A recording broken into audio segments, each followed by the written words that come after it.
This is the most hostile environment on Earth. But the key to our future may lie in the deep.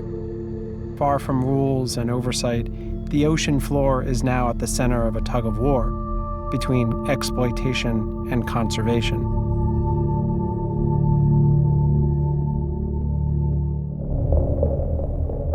Two-thirds of the planet is covered by water. It's our planet's wildest frontier, breathtaking as much as it is vital to all life. A place of discovery and endless reinvention, a metaphor for freedom, as well as a profoundly dystopian realm where the darkest of all humanities play out.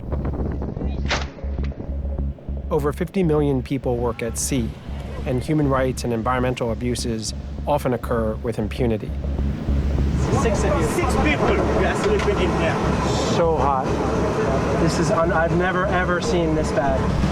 My name is Ian Urbina. As a journalist, I've spent the past decade reporting from this lawless frontier. I run an investigative journalism organization called the Outlaw Ocean Project that reports about crimes happening in this space.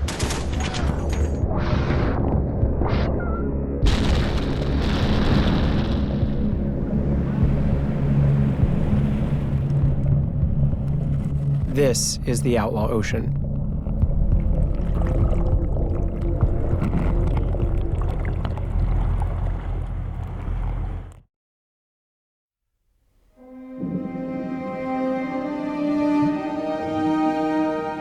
The deep sea is our planet's largest ecosystem. It's also the largest depository of minerals. For millennia, that wealth remained untapped. But cutting-edge technology is opening this new frontier to both exploration and exploitation like never before.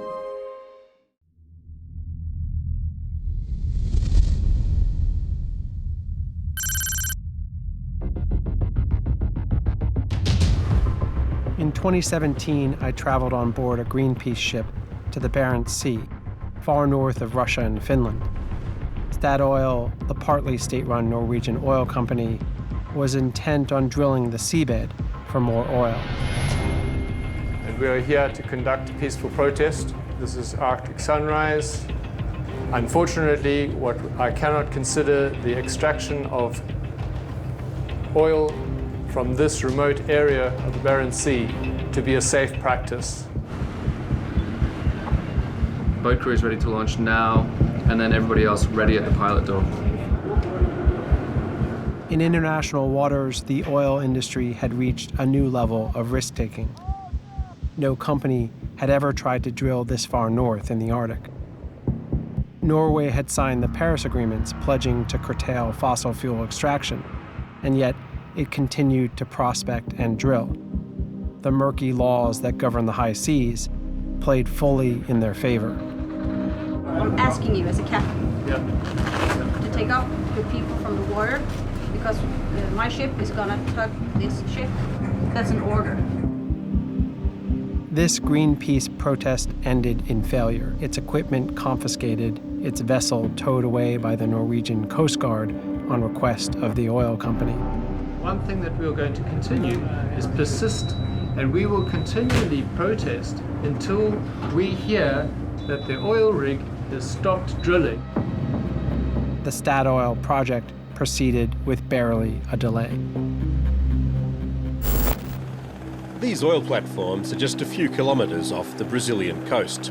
Here, the semi-public corporation Petrobras and other international companies are extracting oil from beneath the seabed. This type of extraction is expensive. News reports on expanded drilling off the coast of South America sparked my next journey to Brazil.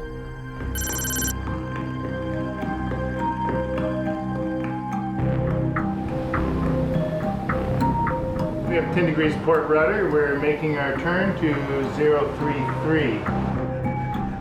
I joined local scientists on board the Esperança, where Greenpeace activists were challenging South America's biggest oil producer from drilling near a coral reef at the mouth of the Amazon River. Given what I had witnessed in the Barents Sea, I didn't hold much hope for the Esperança's crew. We're Here's where we are now, and this is showing 2.2 meters at 7 seconds from the north to east. Brazil's government had abandoned control to the oil companies, accepting their reassurance that no harm would be done to the ecology around the reef. Greenpeace's goal was to empower Brazilian scientists to document what might be at stake if the drilling were to go ahead. Nobody has properly surveyed this reef except the oil companies that are looking for oil, so they know it's down here, but they're being quiet about it. They're not letting the Brazilians know that there's coral reefs and sponges and rhodoliths and an interesting biome of life down here, most likely new species that have not even been discovered here. It's a travesty. Poorer countries do not have the resources to both independently assess the risks to offshore ecosystems and to fact-check the oil companies. The scientists were in a race against time and vast oil company resources, a classic David and Goliath. We live on the water planet. Most of the surface of our planet is water, and 99% of the livable habitat is ocean.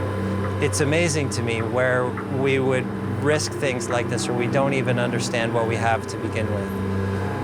There have been major discoveries in the ocean, sponges especially, and this is a really important sponge area that provided major medical breakthroughs. We could find the cure for cancer, or we could destroy it with an oil spill before we even know what we have.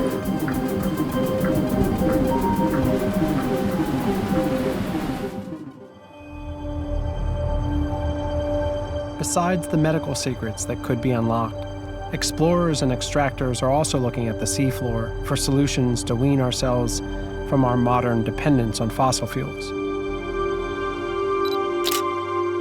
This is what treasure looks like. A polymetallic nodule, so rich that some research suggests it could replace our need to mine on land for cobalt, lithium, nickel, and manganese, essential to power our batteries, vital to our green revolution.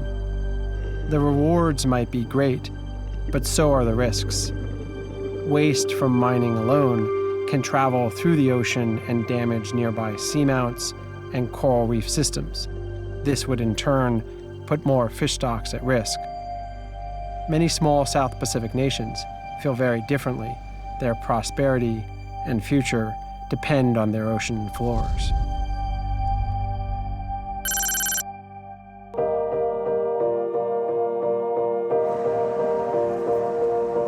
The ocean is the next frontier for mining, and Nauru is part of a pioneering venture that could soon power the world's green economy. I believe that Nauru will benefit greatly. Nauru has for centuries been plundered by colonial powers for its rich phosphate. Now large swaths of this Pacific island are uninhabitable. With nothing left to exploit on land, this tiny republic is now turning to its ocean floor. It has applied to the International Seabed Authority, the ISA, to license its drilling. The ISA is an independent body that regulates the ocean floor in international waters. If Nauru gets permission, it's likely to start the next gold rush.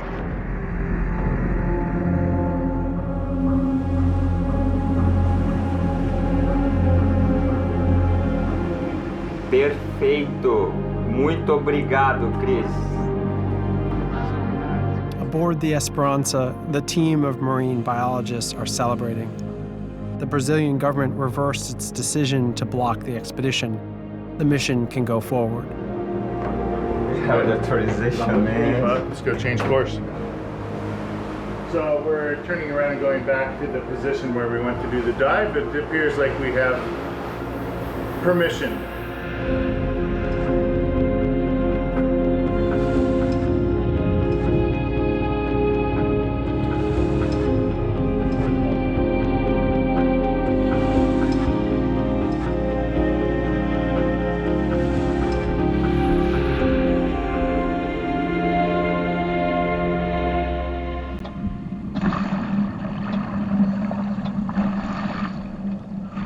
It was mind-altering.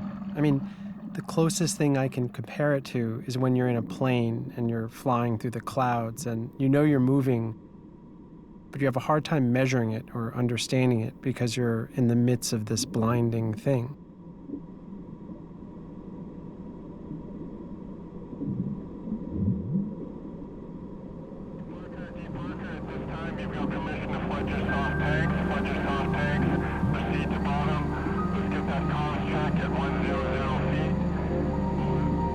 And then when you touch the floor, a cloud of silk surrounds you.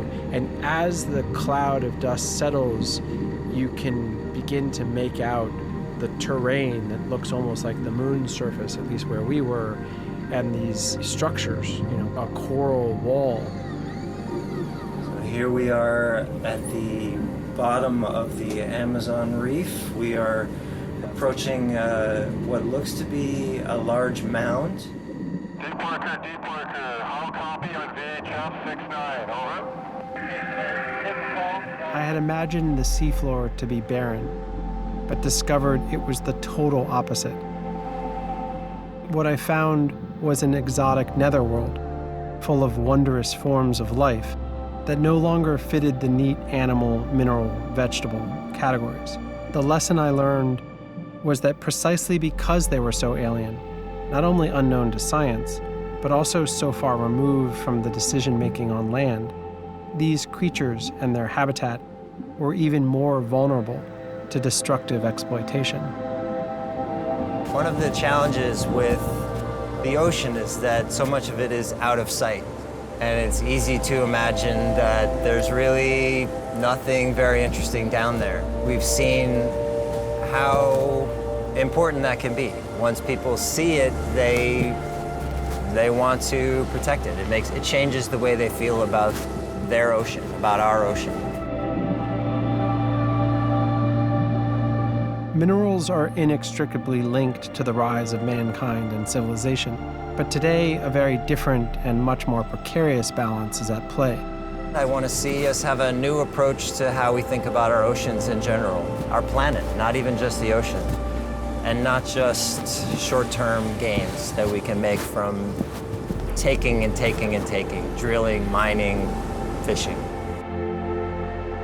In Brazil, the scientists won an important battle, but the larger war for the ocean floor has only just begun.